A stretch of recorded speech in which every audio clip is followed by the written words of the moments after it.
Delusional. I've used it before on Nothing Personal. It's never been the word of the day. It's my word of the day today. Ever heard of a quarterback named Colin Kaepernick?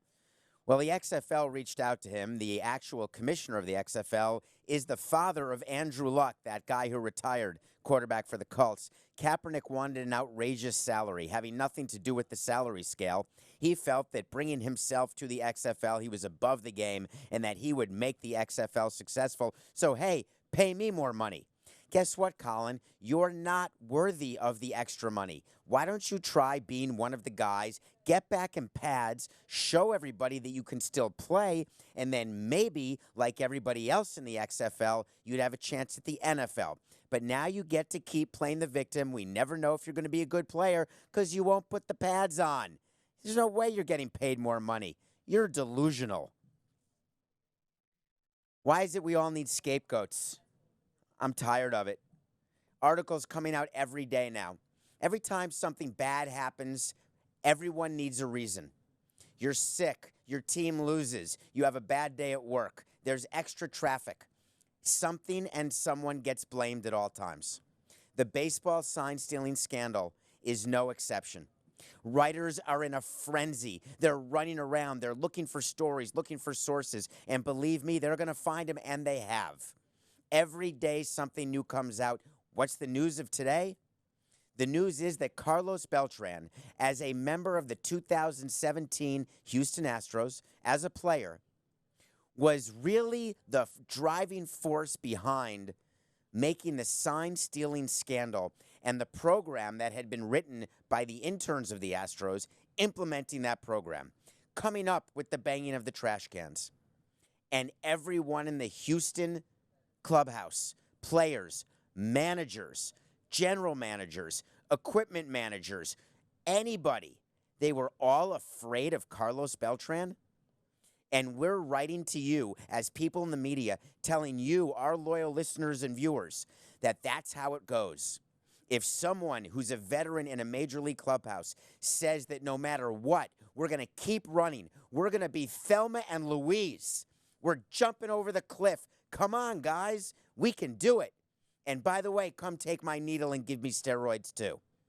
I've been in a clubhouse 18 years. That's not how it works. There is no doubt that veterans have a place in the clubhouse as it relates to seats on the bus, as it relates to seats on a plane, even seats in the dugout, even seats in the kitchen when there's eating food after a game. But veterans who are doing something like telling you how to steal signs, and as a younger player, you say to that veteran, I have to do what you're saying. I've got to participate in the banging or else I will make Carlos Beltran unhappy and I'm just a rookie. A.J. Hinch says, I wasn't a real leader back in 2017. I couldn't stand up to my player. Hey, nice hire, Lunau. You have a manager who's saying he can't stand up to a veteran player? Is that where we are now with hiring all these analytics, that they're only good in front of a screen when they can use their fingers? But when it comes to man-to-man, person-to-person, human-to-human contact and communication, they fail? I've got a better idea. Here's what actually happened in the Houston clubhouse. They were introduced to a concept called code breakers. In code breakers, you can find out what pitch is going to be thrown. It doesn't matter whether you're a rookie or a veteran. It's always nice to know if you're going to get the high, hard one or if there's going to be some spin. And whether you're a rookie or a veteran, you're going to want that information. But now that you've been caught, now you get to say, I had no choice. I had to go with the sign stealing. I had to go with the banging of the trash can or following what the new signals were and how we were deciphering them because Carlos Beltran was doing it. And by the way, Carlos Beltran did it that one season, but never when he was on another team. Is that possible? I don't think so. I think the reality is that every team engages in sign stealing. Every team uses technology, and the players who have to come out and apologize now may want to apologize for the manner in which they did it, or maybe they want to apologize for the fact that they were caught. How come they're not apologizing for actually doing the sign stealing? Marwin Gonzalez, I have regret. I'm showing remorse. I've got remorse. I'm being contrite. That's a PR apology. That's the apology of a player no longer playing for the Houston Astros. I give you this story every day, and I'm trying to decipher all the articles that come out and all the new information, because right now, what is happening is everyone is in a frenzy. You're all getting angrier and angrier. You're saying that my team should have won the World Series. You're saying that the Astros are nothing but a bunch of cheaters. They're an asterisk waiting to happen. And then you take it down to another level and blame a specific player. And you say my hatred or my anger is directed toward that player only. Well, sometimes you actually have to look inside yourself and say, what if it were my team? What if my team were doing something not completely following the rules?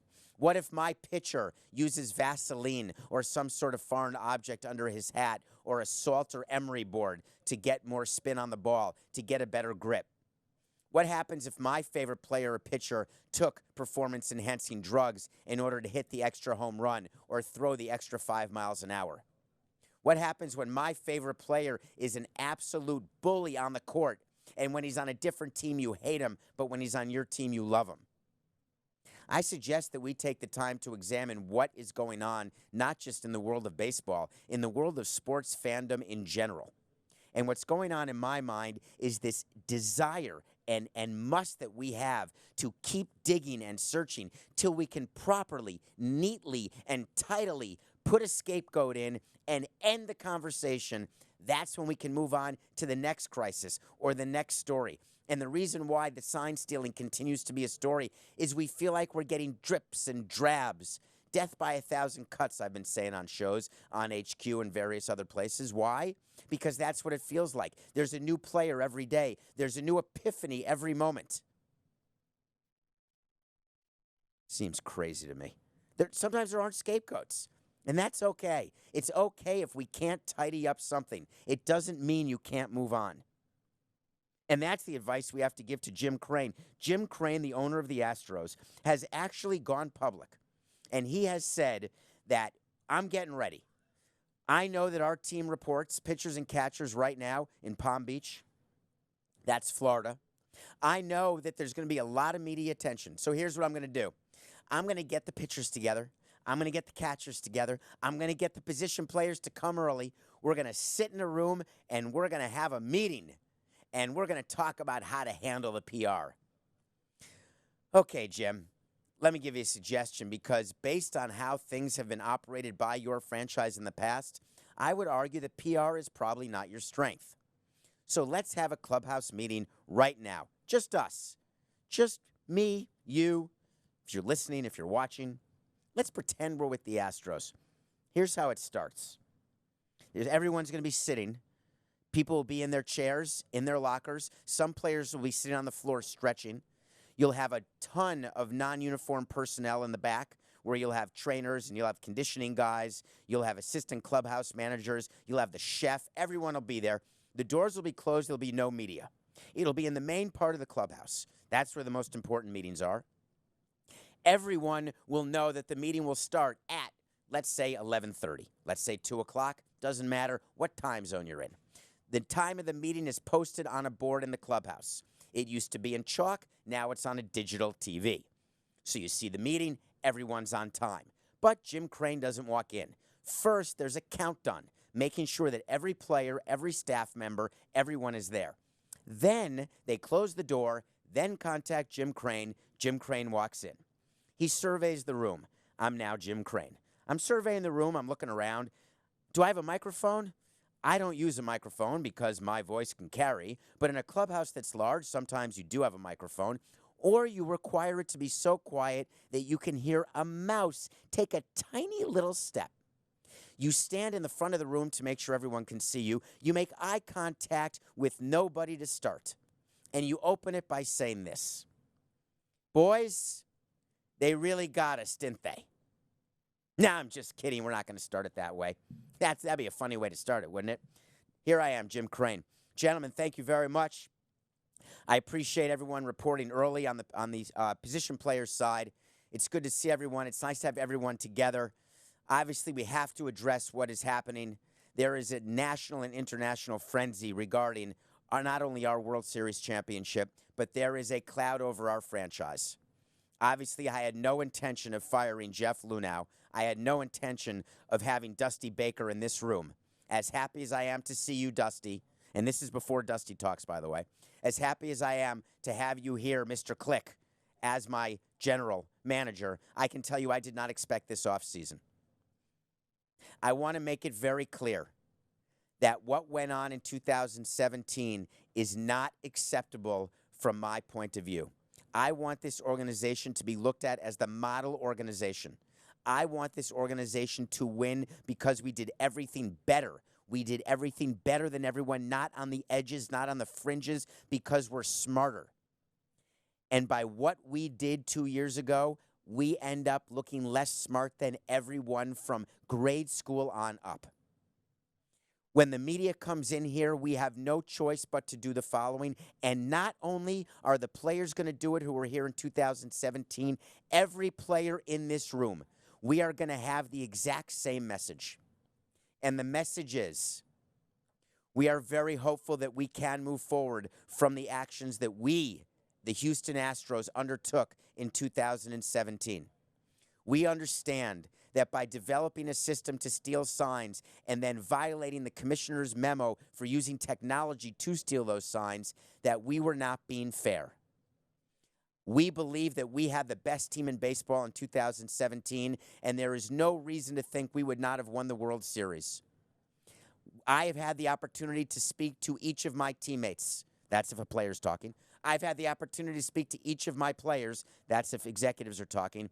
And I know there is no way that we can ever tell you for certain that anything we did or anything another team did causes a series to be won or lost. We win series because of pitching, because of defense, and because of offense. Our offense is not solely because we had access to what a pitcher was throwing from time to time. I understand the frenzy. I understand the moves that I had to make as owner of this team. If it's a player, I understand the moves that my owner had to make in firing Jeff Luhnow and A.J. Hinch. But I will spend every season forward guaranteeing the fans and the people of Houston and fans of baseball around the world that I will do anything to rebuild the credibility of this organization, because all that matters to me is that you see what I see by being here every day. You see what I see by doing the work that I do when the cameras aren't on, that I want it more than the other guy. I want to win more than anyone else. I work harder than everyone else. And if you wonder why I wasn't contrite enough, this is Altuve and Bregman. If you wonder why I wasn't contrite enough during FanFest, it's because my head, I didn't know what to do. I didn't take the time to think about the proper way to address my friends, family, teammates, organization, and the great people of Houston. Having had this opportunity to really digest what is happening around me, I'm able to perfectly and clearly articulate how sorry I am to have caused these issues. And before you ask, I can tell you that I have nothing but love for Mike Fiers. This has nothing to do with Mike. This has nothing to do with any other player who has spoken out. This is about me speaking to you, the fans. Because when you're meeting the media, by the way, you don't speak to the media. You speak to the camera. You speak to the fans. Because the people in media, in the old days, they couldn't record. They were feverishly taking notes in shorthand, and they were feverishly hoping that you don't get misquoted. Now they record you on every device they have. And so you actually, when you're ever addressing the media, you always pretend you're addressing your fans. So I want to say to all of you, my fans, that from this day forward, conversations stop about sign stealing, and conversations start about what I will do to earn your trust back and what I will help this organization do to get back to what we've always been. We have striven. Can you imagine the past tense of the verb to strive is totally befuddling me in the middle of an interview? I'm not sure a player would actually say that. That's me, David Samson, saying that in the middle of nothing personal. I promise that we will strive every single day to rebuild the credibility that we've lost because we take it seriously. Any questions? With that statement, there is nowhere for the media to go. The media asks questions on behalf of the fans, they think, but there is nowhere to go. I'm not tweeting anymore about it. I'm not doing anything on this subject. I'm moving on. And I'm definitely, don't forget what I said about Mike Fiers. So if Jim Crane takes the time to actually do this with his players, he's got a small, minute chance of getting through this. I have got less than a 5% probability that that meeting with the players will go as well as this meeting went. And I've then got a fewer than 5% chance that the players will execute it in the way we said to execute it. There will be so much lost in translation that it will blow your mind. So now we get to wait to see what the result will be of Jim Crane's meeting with the full Houston Astros clubhouse. Ooh, we had another press conference. Do you know we used to, when we had press conferences, we would talk about what we were going to wear? When they fired Alex Cora, Chaim Bloom, they were all in jackets, right? They had jackets and they were buttoned up in shirts. We would actually focus and think about these things. Are we going casual for this? Is this a business casual moment? Do I need a tie? Do I need a cravat if I'm going to announce the fact that we may be relocating the franchise? If I'm just firing a manager, can I do it in just a polo shirt? And if I'm hiring a manager, that's probably more of a casual, I'll put a blazer on, but definitely open shirt, maybe open an extra button to tell you that I'm perfectly relaxed. Well, Chaim Bloom introduced Ron Roenicke as the interim manager, and it looks like he just got himself out of bed. He was in a shirt that he probably pulled out of his pocket from the night before. And it goes to show you that that's because the hiring of Ron Roenicke, they're trying to make it not news at all. All of that managerial search that went on, all of those interviews they did, it was eyewash. It meant nothing. They were always hiring Ron Roenicke. What was the twist that happened yesterday? It was a special one. I never thought of this. I love this. I wish I had thought of this when I was running a team. We are here to announce that Ron Roenicke has been named interim manager of the Boston Red Sox. We will reevaluate that title after the investigation of Major League Baseball of our team has been announced. We have no reason to believe that he will be implicated in any way at all, but out of an abundance of respect for Commissioner Rob Manfred, we've decided to put the interim tag on Ron Roenicke. I can't really hear you through the camera, but are you laughing? Are you smirking? Have you learned anything from this show over the past several months? Give me a small break, like this big, bigger, this big. You're telling me that before they named Ron Roenicke interim, they didn't go to the commissioner and ask whether Ron Roenicke was going to be implicated in the investigation of the Red Sox by Major League Baseball? Of course they did. Are you telling me that Rob Manfred didn't tell the Boston Red Sox, go ahead and hire Ron Roenicke? But when we release our investigation and the results, you're going to find out that Ron Roenicke was the centerpiece. He's the scapegoat.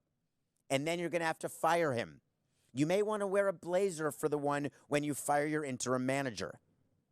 Of course that didn't happen. It's completely preposterous. The Red Sox know that Ron Roenicke's not going to be implicated. Why do they put an interim tag on him? What would be the reason that you can think of where you want to have interim before a manager? Wait, hold on. Take a minute. Just a minute. We have time. We're not going to commercial for a while. Yeah. Nope. There is none. You don't need an interim manager. You need a manager. There is no reason to walk into a clubhouse and put a label on your manager as interim. It creates a lack of continuity. It creates a lack of cohesiveness. It creates a lack of chemistry. Just name him your manager, and once the Red Sox finish in third place, losing 85 to 90 games, then you can just fire your manager. You don't get extra points by firing an interim manager. It doesn't not count on your resume as a chief baseball officer that your first manager was an interim manager versus a regular manager. It's a complete misuse. We had an interim manager once for a day because we couldn't get Jack McKeon on a plane fast enough, so we had Brandon Hyde be the interim for a day after we fired somebody and brought in McKeon. Who can remember who we fired? It may have been Freddie Gonzalez. Can't remember. In any case, interim, Red Sox, pointless. Totally pointless. Okay, Switching gears. We're reviewing a very difficult series today, and I am getting out of the baseball world and getting into the real world. This is a documentary series called The Pharmacist. This is a 3-part, 4-part series. It's about 4 hours of your time, maybe 3 or 4 hours. This is the story of an actual pharmacist whose son was murdered while buying drugs. He wasn't buying crack. He wasn't buying coke. He wasn't buying pot. He was buying opioids. When opioids weren't to be found, they start buying heroin. This is the story of a young man who seemingly had a fine life, became an opioid addict. And then what happened after he died in a murder that could not be solved. There was no way to solve it. The police had no interest in solving this murder. Too many murders to solve, too many drug kids dying. It's not worth our time. There's no press in it. There's no promotions in it. So the father, who's a pharmacist, took it upon himself to become an investigative reporter. This is sort of like Don't F*** K with cats, where people tried to find out the cat video person. We reviewed that on an earlier episode. This is one man who tried to find the murderer of his son. He ends up finding the murderer of his son, but that's not really what the show's about. The show is about the opioid epidemic and the real-life implications of this epidemic and what it is when there are doctors who are pill doctors who basically run pill mills and distribute opioids to people with reckless indifference toward whether or not they're addicts or not. That's too many knots. One knot, regardless whether they are addicts or not. What exactly is the oath of office you take when you become a doctor or a president or any job you have? A lawyer, let's say. When you're a doctor, your job is to heal, right? Your job is to help the sick, not make people sicker. Some doctors, unfortunately, have a pen and a pad and an MD next to their name, and they feel it's within their right to make as much money as they can by distributing drugs to people who drive across state lines, sometimes country lines, to go to these pill mills in order to feed the addiction. You may think that we've got a lot of problems in this country. The reason why the opioid problem is one of the greatest and is not talked about enough is that there's so much money in it. There's money for the pharmaceutical companies. There's monies for the medical professionals. And we view the people who die as simply collateral damage. The pharmacist's son, collateral damage. An addict, he's dead. Nothing we can do. We're sorry. When you watch this 4-hour episode, which I truly do hope you watch, please watch it from 2 perspectives. 1, watch it from the perspective of a pharmaceutical company. 2, watch it from the perspective of a parent, of someone who loses a son. And then recognize and ask what you would do if you had a company where you were depending on supporting your family and your company were doing something that was not only unethical, but cost people lives. You're all losing your minds because of trash can banging. You all lose your minds because of steroids or Pete Rose betting on baseball. Let's keep our eye on the ball, folks, and once in a while lose our minds for something that actually costs lives every single day. Yeah, your team didn't cover by 5. Life will go on. You die from opioid addiction? Not so much. The Pharmacist, worth your time. Thank you. Myles Garrett's back, and I'm going to give a slightly different take. It's been on HQ all day, and you've heard about it before you're listening to this pod. Myles Garrett is the guy who took his helmet, and there was a quarterback named Mason Rudolph for the Pittsburgh Steelers. And Myles Garrett took his helmet in a fight, basically, and used Rudolph's helmet to hit Rudolph in the head.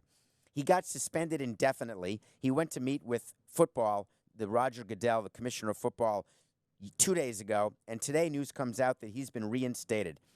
And before I talk about why he should not have been reinstated, I want to talk about a new GM for the Cleveland Browns who had a statement written for him because as a brand new GM, I can only promise you one thing. He did not write his own statement.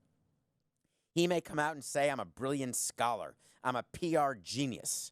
I promise you, promise. Andrew Berry did not write this. We welcome Myles back to our organization with open arms. We know he is grateful to be reinstated, eager to put the past behind him, and continue to evolve and grow as a leader. We look forward to having his strong, positive presence back as a teammate, player, and person in our community. Have you ever read a bunch of horse crap more than this? Ever? The fact that Andrew Berry had to put his name to this is a disgrace. It's embarrassing. We welcome him back with open arms. We know he's grateful to be reinstated. Where's the talk about what he did was wrong? You talk about the fact that he's evolving and growing as a leader. He wants to put the past behind him. Guess what? You don't get to do that. You don't get to use your helmet as a weapon and then say, I served 6 games. I'm putting it behind me. Oh, yeah, I committed attempted murder, but the person didn't die. I'm putting the past behind me. You don't get that luxury. Myles Garrett should never have been reinstated this quickly. It's an insult. It's an insult to every single football fan. I don't care about the fans of Cleveland who are saying, yay, we've got him back. I'm not talking about you guys because you're not looking at it rationally. You're looking at it competitively. I get it. Let's look at this from a human standpoint. You assault someone with a helmet. You serve 6 games. Someone in the office at CBS Sports HQ, I don't know who it was. It could have been Andrew Baumer, who is here, a producer here, said that Tom Brady, for Deflategate, got 4 games. Am I right, Baumer? 4 games for Tom Brady and 6 games for Myles Garrett. You take the air out of a football, you get 25% of a season. You attack someone with a helmet, but someone said, wait a minute, he didn't connect fully. He sort of missed. Do you know when you go in front of a judge for attempted murder, you don't get to say, hey, look, I missed. My aim was bad. I'm innocent. I'm beyond angry about this, as maybe you can tell. Because when you write statements for a new GM and you're trying to communicate and actually make a point, and you're Roger Goodell of the NFL, you don't let the Browns come out with a statement like this on Myles Garrett's reinstatement. You have to come out by saying what he did was wrong. He served his time. He was punished for what he did. We will help him move forward, but we're going to work on anger management to start with. To finish with, we're going to make sure that every player we have in this organization will reflect the Cleveland organization in a far better way than Myles Garrett did. Didn't happen that way, though. Okay. On a lighter note, so you want to talk to Samson. This is a good one. Thank you so much. People following me on Twitter, thank you. When you submit questions on DM me with questions, you come up with some great ones. And I try to do it every show. Sometimes I get carried away and we can't get to it. But it's called So You Want to Talk to Samson. And someone asked me to actually talk about what's going on with Theo Epstein and Joe Maddon. Now, if you don't know who they are, don't stop listening and watching the pod. I need your retention rate. I'm just kidding. Actually, I'm not. I love when you listen to the whole show. Do you listen to the picks? I hope that you only follow the winning ones. In any case, Theo is the president of baseball operations for the Cubs, and Joe is the World Series winning manager of the Chicago Cubs. He was the manager for 5 years. 4 of them, they made the playoffs. At the end of last year, Joe did not have his contract renewed. We were very careful how we had to say that in the media. His contract was not renewed. Guess what? He was fired. That's how it works. The only difference is there's no severance when your contract is up. But there was something bubbling, and if you watched CBS Sports HQ, which you should do every day, if you listen to this show, which I hope you do every day, you've heard me talk about the Theo and Joe relationship and how I knew during last season that no matter what happened with the Cubs, short of winning the World Series, Joe was gone. You could tell as an insider that there was a relationship problem from the things Theo was saying publicly. I knew what he was really saying. I understood what was going on behind the scenes. I knew that Joe's act had worn thin in Theo's mind. And in Joe's mind, his act never wears thin. What I said to you when Joe was hired, he's really good. Joe Maddon is a little bit like Larry Brown. Do you guys know who Larry Brown is? Larry Brown is one of the greatest coaches in NBA history. He's like a cleaner. He's like Harvey Keitel in Pulp Fiction. He's the wolf.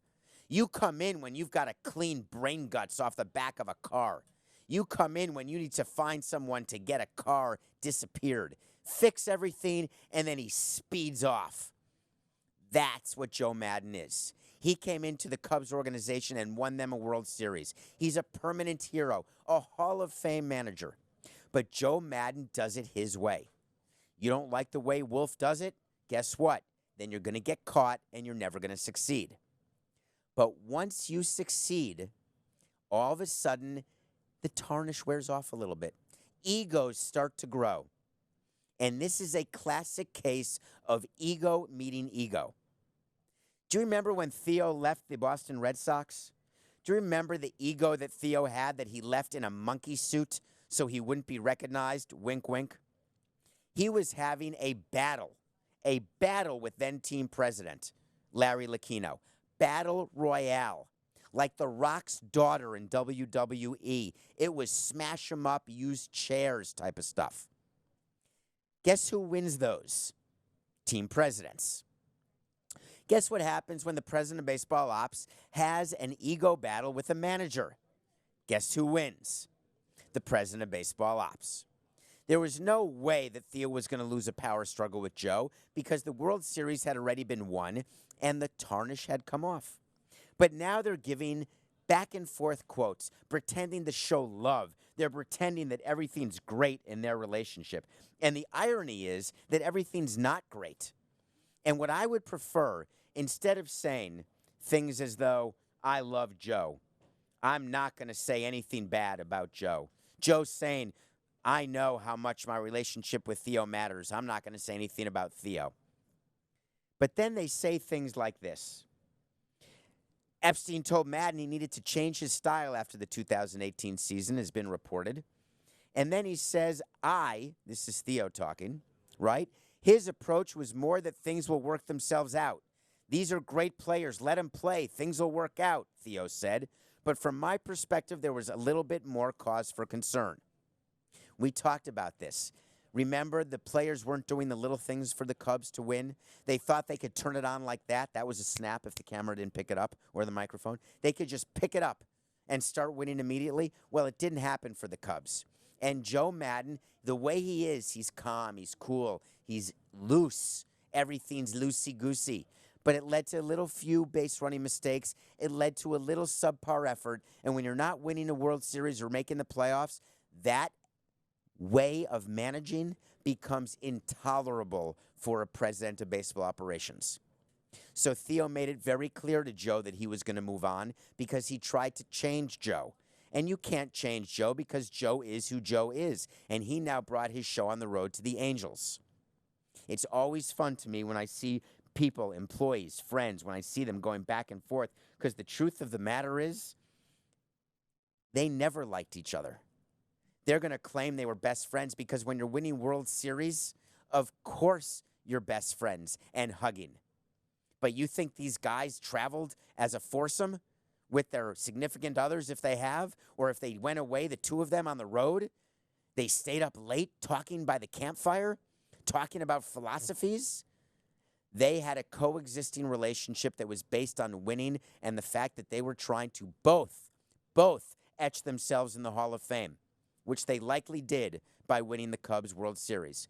But the minute they got fitted for rings was when the plot started for Joe to leave, and it worked. Let's see how it works with Billy Epler, the GM of the Angels. Okay, players have to stop. I'm really asking players to stop with these tweets.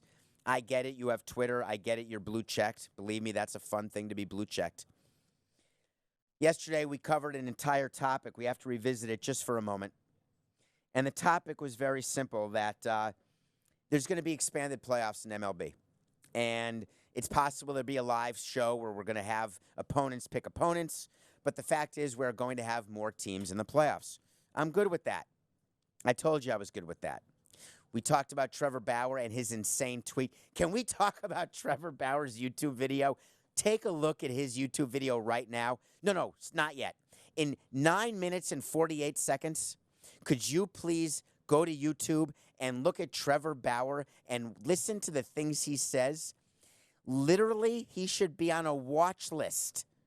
It was insanity. I was worried about him. If I'm the GM of the Astros, of the Reds, I'm actually contacting him now that he's reporting for spring training just to make sure he's okay. Because he certainly didn't look okay. Alex Wood, pitcher, Dodgers. I quote, Buster Olney wrote, another thing about the proposed playoff changes, they'll give a better shot for small market teams to participate in October, offsetting some of the obvious dollar disparity.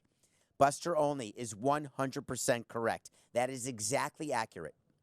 Alex Wood responds, the Royals just sold for $1 billion. He put it in caps. Can you see that when you're listening on the pod or watching? Billion. He put it in caps. The Royals just sold for $1 billion. There is no dollar disparity. There are rich teams and there are really rich teams. All are capable to sign and field great rosters, yet choose not to. Cheap teams shouldn't be rewarded with the playoffs if they don't spend. All right, Alex, here's where I'm starting. How does Tampa do in Oakland? How do they do? Are they in the playoffs? Has Oakland been in the playoffs maybe 10 out of the last 20 years, maybe? How about Tampa? Lowest payroll in the game. Are they doing well? Yeah. All right. So what's the correlation between payroll and winning? What are the Red Sox going to do with the $200 million payroll this year? No? Okay. Let me ask you another thing. The Royals sold for $1 billion. Do you know that for a fact? Do you know what enterprise value is versus equity value?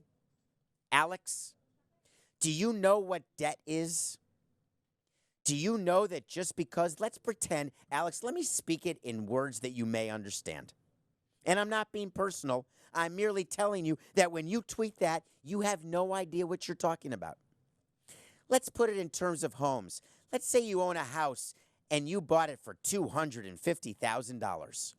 And then you went to a bank and you borrowed $200,000. So you put $50,000 of your own money in it. Then you borrowed $200,000 and bought the house for $250,000. You live in the house for a few years. Are you with me, Alex? You live in the house for a few years. You sell the house for $500,000. Woo-hoo!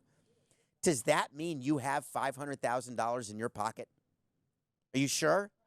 Really? Do you have to pay back the person who you borrowed the $200,000 from? Yes. Do you have to pay taxes on the increase in value from $250,000 to $500,000? Yes. So when a team sells for $1 billion or a house sells for $500,000, that's called an enterprise value. From that number, you subtract taxes, you subtract initial investment, and you subtract all debt. From that, you then get an amount. Just because you sell a team for $1 billion does not mean that the owner of the Royals, or any team actually walks away with $1 billion. Now let's go to the second part. All teams are capable to sign and field great rosters. You're right about that. No question. It has nothing to do with money. It has to do with talent. And I'm talking on the scouting side. Sometimes on the analytics side. All teams have an opportunity. True.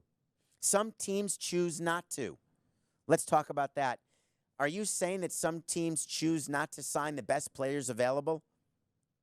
Oh, right.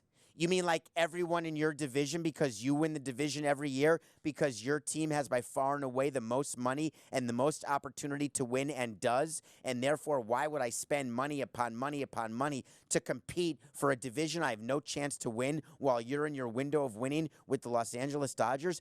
That makes no business sense at all. I should definitely throw money at players for the right to have a chance to not play in October and earn extra revenue.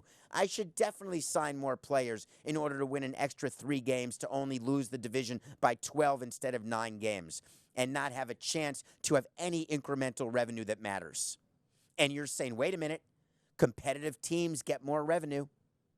Not true.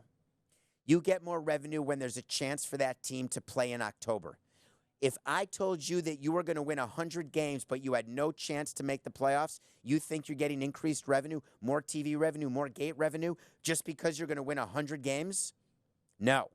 If I told you you're going to win 30 games, you're going to go 30-130, but you've got a chance to play in the postseason, I'm watching that team. I'm committed to that team because I've got a chance when it counts. I've got a chance to be the best.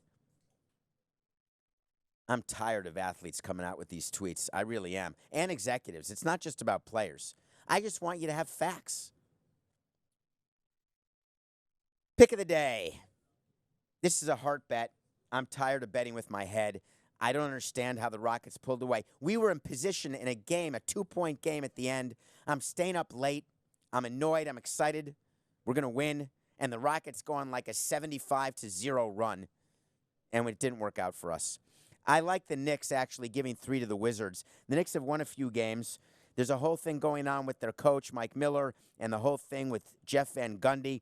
All of it means nothing. The reason why I think I'll get back to 500 at 13-13 is I know the Wizards are a worse team without Ernie Grunfeld. This is a call out to you, Ernie.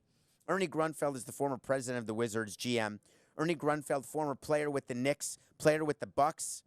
Ernie Grunfeld taught me how to shoot free throws when I was a kid in Milwaukee, Wisconsin, and in New York.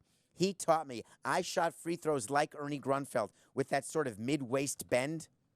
He is an amazing man, and I am rooting against the Wizards for every moment after they got rid of Ernie. And tonight is a perfect opportunity with the Knicks only giving 3. Is this a heart bet versus a head bet? Yeah, I guess it is. I'm okay with it. Okay, at the end now, we have a few minutes to do our wait to see. As you know, our wait to sees are where we talk about accountability, where I tell you something's going to happen, and then we wait to see. And if it happens, it happens. If it doesn't happen, it doesn't happen. The Los Angeles Angels made an announcement that made me laugh yesterday. They said that we are not going to have Shohei Ohtani pitch until the middle of May. Why would they say that Ohtani is going to hold off? Remember, he missed all of last season with Tommy John as a pitcher, but he DH'd for a while. He hit 18 home runs. He hit like 280. I think he played, I can't remember the number of games he played. Coca, did he play 100 games? Coca, there's so few minutes left in the show that his head is already out the door. He had no idea I was going to ask him how many games Shohei Ohtani played last year. But I am, and he's Googling it, and I still have 12 seconds where you can give me the answer, and it can maintain as part of this segment. 106 games he played, all DHing. Thank you, Matthew. Then, sits out 19, doesn't pitch. 20 comes. The way it works with Tommy John is the first season back, it's a struggle in the beginning.